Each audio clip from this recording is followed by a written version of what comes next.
As a Hall of Famer, I think it's only you and Bob McAdoo who are, prominent NBA Hall of Famers with prominent NBA careers who don't have their jerseys retired anywhere. The biggest part of your career was in Detroit, six-time All-Star every year, all NBA player. Do you want your jersey retired? Does that mean something to you? Have you even thought about anything like that? Is that so far removed from where you've been and where you are now? I was at this last enshrinement for the Hall of Fame, and texting with Chris Webber, and we were talking about how when you are enshrined, it almost validates everything about your career, and everything that didn't happen. It's almost like it doesn't mean a whole lot anymore. It's almost like you're in this rarefied air now.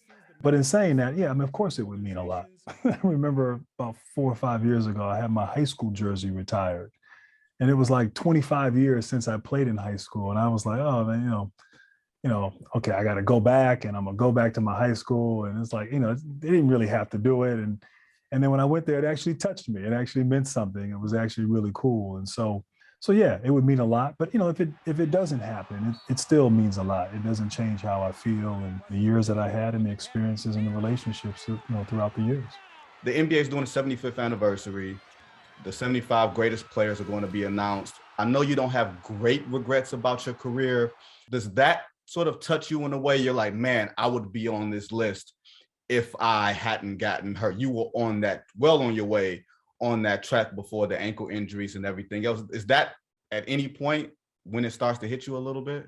I was there in 97, I believe, 96, 97, when they, Yep. in Cleveland, Yep. when they announced the 50 greatest. That was one of my goals. Like, man, like to see all this greatness, to be on the floor, and hopefully, man, 20 years, 5 years from now, or 100 years from now, I can be on that list.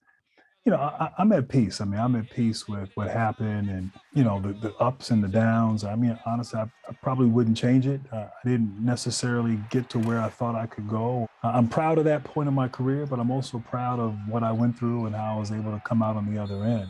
I hope they don't change anyone from the first 50.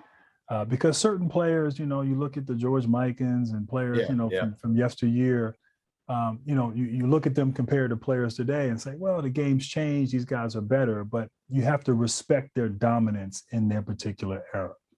And so I'm hopeful that it's additive. We add 25 new players to that list, and we can sit and celebrate and debate that list of 75.